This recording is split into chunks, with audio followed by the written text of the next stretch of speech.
Assalamu alaikum, chers frères et sœurs. Aujourd'hui, nous abordons un sujet délicat mais d'une grande importance dans notre vie spirituelle. Nous vivons dans une époque où tout doit être partagé, où tout est exposé. Mais parfois, certains secrets sont destinés à rester profondément enfouis dans notre cœur. Allah nous enseigne que le silence et la retenue peuvent être des actes puissants de sagesse et de protection. Il y a des choses que nous ne devons jamais partager, même avec nos proches les plus chers, comme notre famille.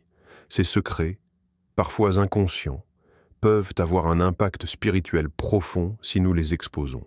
Dans cette vidéo, nous allons découvrir ensemble 3 secrets que vous devez absolument garder pour vous, afin de préserver votre paix intérieure, protéger votre foi et rester fermement ancré dans la lumière d'Allah. Et dis à mes serviteurs de dire ce qui est le meilleur. Coran 17, 53.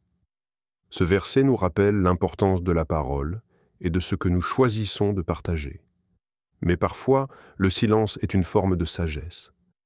Préparez-vous à découvrir ces secrets qui ne doivent jamais être partagés, même avec ceux que nous aimons. Ne partagez jamais vos faiblesses spirituelles. Le poids des doutes spirituels. Un voyage personnel. Dans notre parcours spirituel, nous traversons tous des moments où notre foi vacille. Ces moments où l'on se sent déconnecté d'Allah, où les prières semblent vides, où chaque acte d'adoration devient une épreuve. C'est une réalité humaine. Parfois, le fardeau des épreuves semble trop lourd à porter, et nous sommes tentés de partager cette douleur, de chercher des réponses auprès de ceux qui nous entourent. Mais dans l'islam, il existe un secret divin. Certains combats doivent rester privés, cachés dans la relation entre l'individu et son Créateur. Le premier secret que nous devons protéger était notre propre faiblesse spirituelle. Les luttes spirituelles, bien qu'inévitables, ne doivent pas devenir un fardeau que nous partageons avec le monde entier. Lorsque nous nous trouvons dans des moments de doute ou de désespoir, il est naturel de vouloir en parler, de chercher du réconfort auprès des autres. Mais ces moments ne sont pas seulement des épreuves personnelles. Ils sont des moments où nous devons nous tourner exclusivement vers Allah. Ne vous attristez pas, en vérité, Allah est avec nous. Coran, 9h40. Ce verset nous rappelle une vérité fondamentale. Allah est toujours avec nous, même dans les moments les plus sombres de notre vie. Il n'a jamais dit que nous serions exempts de lutte, mais il nous a assurés de sa proximité, même lorsque nous nous sentons seuls ou déconnectés. C'est dans ces moments-là qu'il devient crucial de garder nos faiblesses spirituelles pour nous-mêmes, non pas pour nous isoler, mais pour renforcer notre relation avec Allah dans l'intimité de la prière et de la méditation. L'islam nous enseigne la dignité dans le silence. Partager nos luttes spirituelles avec les autres n'est pas toujours mauvais, mais cela doit être fait avec discernement. Le prophète Muhammad, paix et bénédiction sur lui, nous enseigne l'importance du silence spirituel. Ce silence n'est pas un isolement ou une négation de nos problèmes, mais un acte de confiance totale en Allah. Le Coran nous invite à nous tourner vers lui dans nos moments de doute, à lui confier nos peines, plutôt qu'à les répéter sans fin aux autres. Lorsque vous partagez vos faiblesses spirituelles, non seulement vous exposez votre douleur, mais vous pouvez aussi exposer votre foi à la vulnérabilité des autres. La foi est fragile comme une flamme. Si vous partagez vos luttes avec des personnes qui ne comprennent pas la profondeur de votre relation avec Allah, cela pourrait semer des doutes dans vos cœurs et dans ceux des autres. L'intimité spirituelle, un lien privé avec Allah. Ce n'est pas un acte de faiblesse, mais de force spirituelle de garder certains aspects de notre foi pour nous-mêmes. Allah est celui qui connaît notre cœur mieux que quiconque. Lorsque vous vous sentez faible, lorsque vous doutez, c'est avec lui que vous devez trouver refuge. La prière devient alors un acte d'intimité, un échange profond avec votre Créateur. Ce n'est pas simplement une demande de secours, mais une démonstration de votre confiance en sa miséricorde infinie. Et votre Seigneur a dit « Invoquez-moi, je vous répondrai ». Coran 40-60. L'invocation, dua, est un pont direct entre vous et Allah. C'est là, dans le silence de votre cœur, que vous trouverez la paix. La confession de vos faiblesses spirituelles à Allah dans la prière vous élève et renforce votre foi. C'est un acte de courage, non pas de faiblesse. Le silence autour de votre souffrance spirituelle devient une forme de confiance et de soumission à la volonté d'Allah. Histoire inspirante. La patience de Ibrahim. Paix soit sur lui. Regardons l'exemple de Ibrahim, paix soit sur lui, un modèle de foi et de patience. Ibrahim a traversé de nombreuses épreuves, y compris la perte de son fils Ismaël, paix soit sur lui, et la destruction de son peuple. Pourtant, dans chacune de ces épreuves, Ibrahim n'a jamais partagé ses doutes ou sa tristesse avec les autres. Il a fait face à sa souffrance avec une foi inébranlable en Allah. Lorsque Allah lui ordonna de sacrifier son fils, un acte extrêmement difficile, Ibrahim, paix soit sur lui, ne s'est pas laissé envahir par le désespoir. Il n'a pas exprimé ses peurs ni ses doutes à sa femme Sarah ou à ses proches. Il a gardé son combat intérieur pour lui-même et s'est tourné uniquement vers Allah pour trouver la force de supporter ce test. L'exemple d'Ibrahim nous montre que le silence dans les moments de lutte est une forme de soumission à la volonté divine. C'est dans le silence spirituel que la véritable foi se manifeste. La souffrance ne doit pas toujours être partagée, mais elle doit être vécue avec la confiance en Allah, qu'il nous guidera et nous récompensera. Le secret du pardon et de la soumission à Allah. La souffrance spirituelle est un voyage difficile, mais il ne faut jamais oublier que chaque épreuve est une occasion de purification. Ne laissez pas vos luttes spirituelles devenir un fardeau qui pèse sur vos relations avec les autres. Gardez ces épreuves pour vous-même et tournez-vous vers Allah. Pardonnez à vous-même pour vos moments de doute et cherchez refuge dans ses bénédictions. Allah est toujours près de ceux qui se tournent sincèrement vers lui. Une question pour toi, cher frère, chère sœur. Avez-vous déjà ressenti la tentation de partager vos faiblesses spirituelles? Mais vous êtes-vous rendu compte que cela risquait de perturber votre relation avec Allah? Lorsque vous vous sentez spirituellement faible, comment réagissez-vous? Cherchez-vous le réconfort en Allah ou êtes-vous tenté de le partager avec ceux autour de vous? Êtes-vous prêt à renforcer votre foi dans le silence spirituel en faisant confiance à la protection divine d'Allah? Un rappel divin.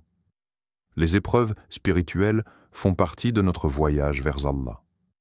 La clé réside dans la patience, la confiance et le retour à la prière. La foi grandit dans l'intimité avec Allah. Lorsque vous vous sentez faible, Allah était votre force. Lorsque vous doutez, Allah est votre guide. Placez votre confiance en lui et il vous élèvera au-delà de vos luttes. Ne vous attristez pas, en vérité, Allah est avec nous. Coran 9:40. Il n'y a pas de douleur sans guérison dans la relation avec Allah. Gardez vos luttes spirituelles pour vous-même, tournez-vous vers lui avec foi, et il vous apportera la paix intérieure. Ne partagez jamais vos projets spirituels avec ceux qui ne comprennent pas. L'art de gérer ses projets spirituels. Une route personnelle. Il est naturel de vouloir partager nos rêves, nos objectifs et nos aspirations avec ceux qui nous entourent. Nous vivons dans un monde où le partage est vu comme une forme d'engagement. Partager nos projets personnels, nos réussites et même nos luttes fait partie de la société moderne. Mais lorsqu'il s'agit de notre foi et de nos projets spirituels, la règle change. Tout ne doit pas être partagé, surtout si ceux à qui nous nous adressons ne comprennent pas ou ne respectent pas notre cheminement spirituel. La nature intime de la relation entre un croyant et Allah ne peut être pleinement comprise que par celui qui vit cette relation. Les projets spirituels sont des voyages personnels, des conversations silencieuses entre le croyant et son Seigneur. Chercher l'approbation des autres peut entraîner des malentendus, des critiques inutiles et parfois même des semences de doute. Ceux qui ne partagent pas votre vision de la foi peuvent perturber vos intentions et éroder votre sincérité. Et ne dévoile pas ce que tu sais être la vérité, mais que tu crains d'affronter. Coran 5,54. Ce verset est un guide divin. Allah nous conseille de ne pas dévoiler tout ce que nous ressentons, tout ce que nous savons être vrai, surtout si cela pourrait perturber notre engagement spirituel. La vérité de nos projets spirituels doit rester dans le sanctuaire de notre cœur et de notre prière. Ne cherchez pas constamment l'approbation des autres. Cherchez la satisfaction d'Allah avant tout. Les dangers de partager votre chemin spirituel avec les incompréhensifs. Il peut être tentant de partager vos projets spirituels, que ce soit vos intentions de prière, vos objectifs d'amélioration personnelle, ou même votre désir de vous rapprocher d'Allah. Cependant, ce partage peut devenir contre-productif si vous le faites avec des personnes qui ne comprennent pas l'importance de ce cheminement. L'islam nous enseigne que nos projets spirituels doivent être protégés non seulement des mauvaises influences extérieures, mais aussi de la tentation de chercher une approbation humaine.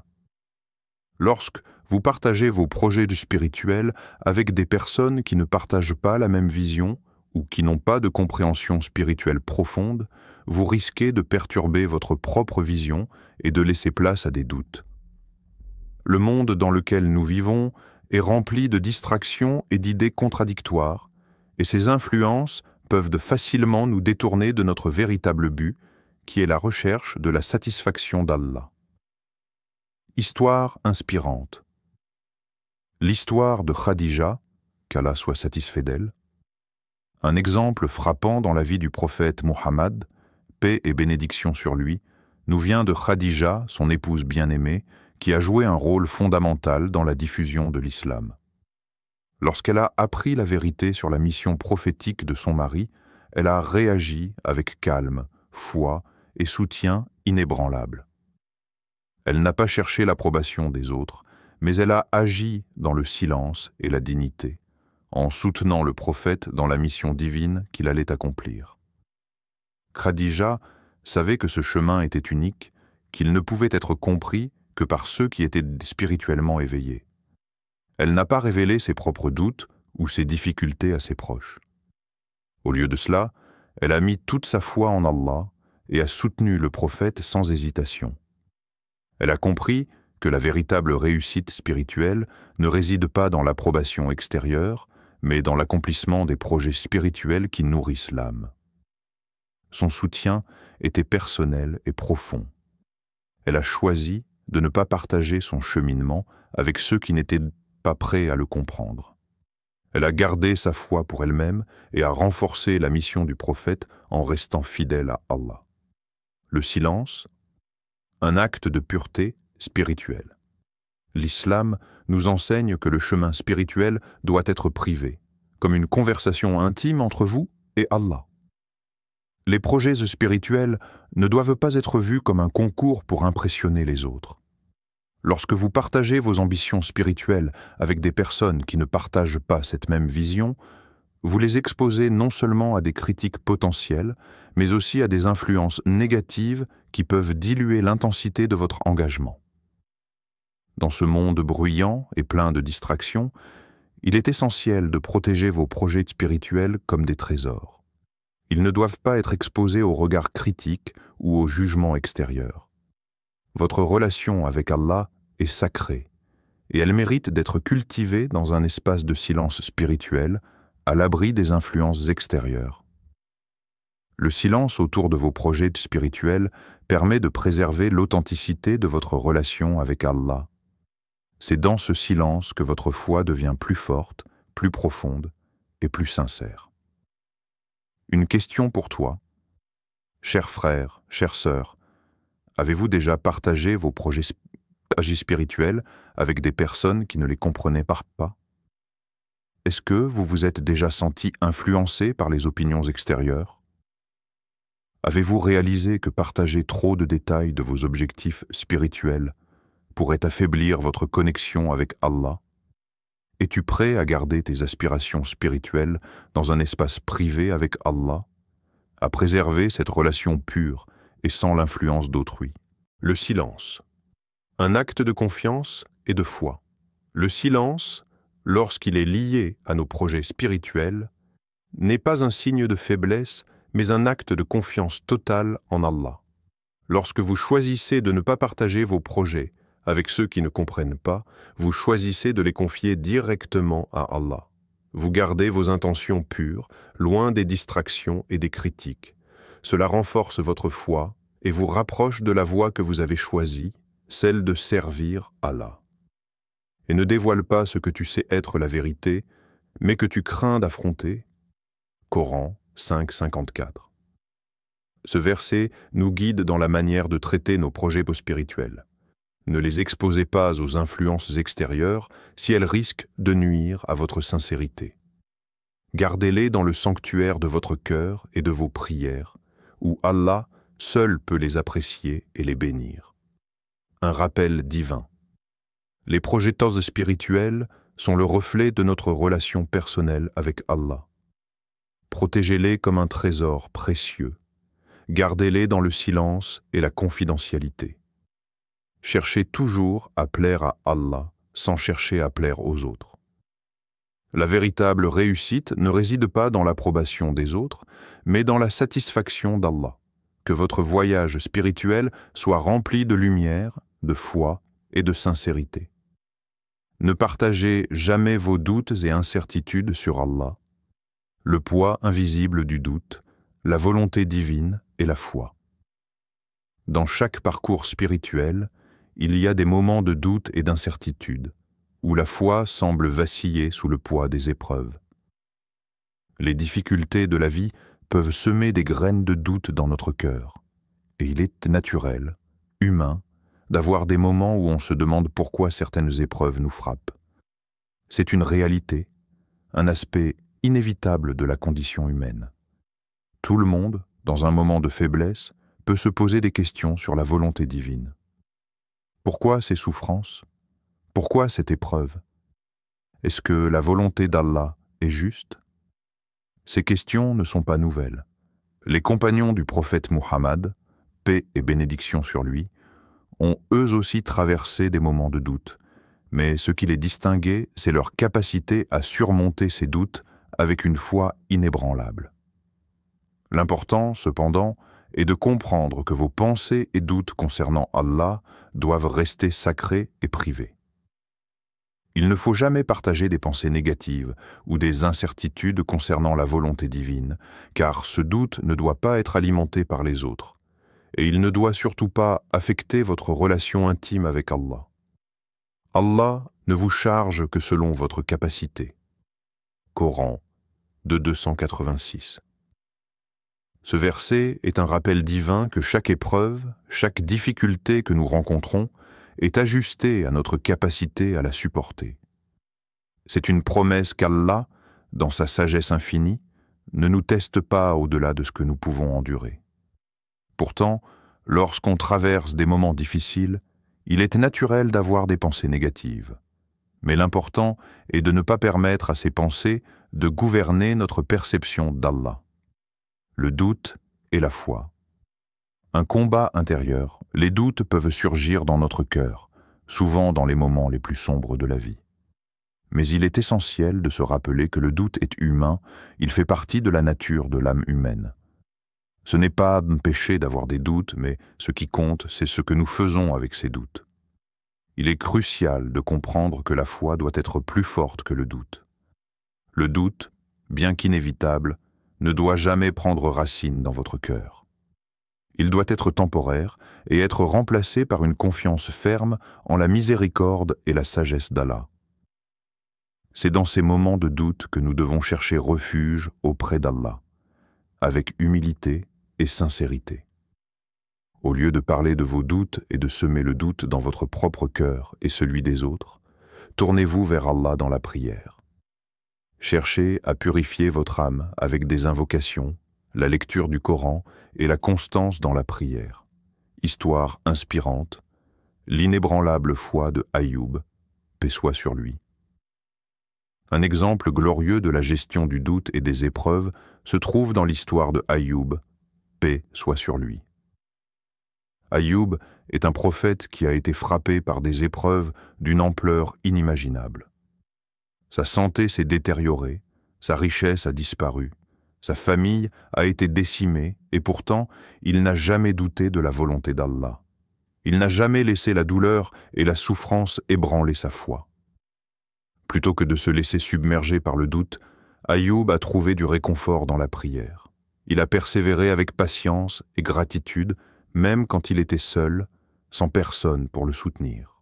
Ayoub a prié Allah pour la guérison, mais il n'a jamais douté de la miséricorde divine. Il a continué à adorer Allah et à remercier Allah pour les bénédictions passées, même au milieu de la souffrance. Sa foi est restée inébranlable. Son histoire est un modèle de patience et de persévérance, et une leçon que, même dans les moments les plus difficiles, nous ne devons pas laisser nos doutes gouverner notre relation avec Allah. Et quand je suis malade, c'est lui qui me guérit. Coran 26, 80. Cette phrase d'Ayoub, paix soit sur lui, dans le Coran nous enseigne que même dans les moments de souffrance extrême, Allah est notre seul recours, notre guérisseur. Les doutes peuvent venir, mais la foi en Allah doit être plus forte que tout. C'est cette foi qui nous élève au-dessus des épreuves. Le silence spirituel. Préserver sa relation avec Allah. Les moments de doute ne doivent jamais être partagés de manière irréfléchie, car ils risquent de perturber la pureté de votre foi et de divertir votre attention de la miséricorde d'Allah. Quand vous traversez une période de doute, la clé réside dans l'introspection spirituelle et la communication intime avec Allah. Ne laissez pas vos doutes se propager. Cherchez Allah dans votre cœur, dans vos prières et dans vos invocations. Ce silence spirituel n'est pas un signe de faiblesse, mais un acte de confiance absolue en Allah. Une question pour toi, cher frère, chère sœur. Avez-vous déjà traversé une période de doute ou d'incertitude concernant la volonté d'Allah? Quand vous ressentez ces doutes, où cherchez-vous votre refuge? Est-ce que vous vous tournez vers Allah avec humilité et sincérité, ou êtes-vous tenté de partager vos incertitudes avec ceux qui vous entourent? Es-tu prêt à garder tes doutes pour toi et à les transformer en une occasion de renforcer ta foi en cherchant refuge auprès d'Allah? Un rappel divin. Les épreuves et les doutes font partie du cheminement spirituel. Mais la clé est de toujours revenir à Allah, de chercher sa miséricorde et de trouver du réconfort dans sa parole. Ne laissez pas vos doutes définir votre foi. Le doute peut être surmonté par la prière sincère, la réflexion personnelle et surtout par la confiance en la sagesse d'Allah. Allah sait ce qui est le mieux pour nous, et il ne nous charge jamais au-delà de notre capacité. Allah ne vous charge que selon votre capacité. Coran 286. Rappelez-vous, chaque doute est une occasion de purifier votre foi. Cherchez Allah avec un cœur sincère, et il vous guidera toujours vers la lumière. Le pouvoir du silence et de la réflexion spirituelle. Chers frères et sœurs, le silence et la retenue ne sont pas des faiblesses, mais des forces spirituelles puissantes. Ne partagez jamais ce que vous n'êtes pas prêt à protéger, ce que vous n'êtes pas prêt à garder intact pour Allah. Le silence dans la foi est une forme de respect pour les bénédictions divines et pour l'intimité entre vous et Allah. Dis, la vérité vient de votre Seigneur, celui qui veut croire, qu'il croit, et celui qui veut être mécréant, qu'il soit mécréant.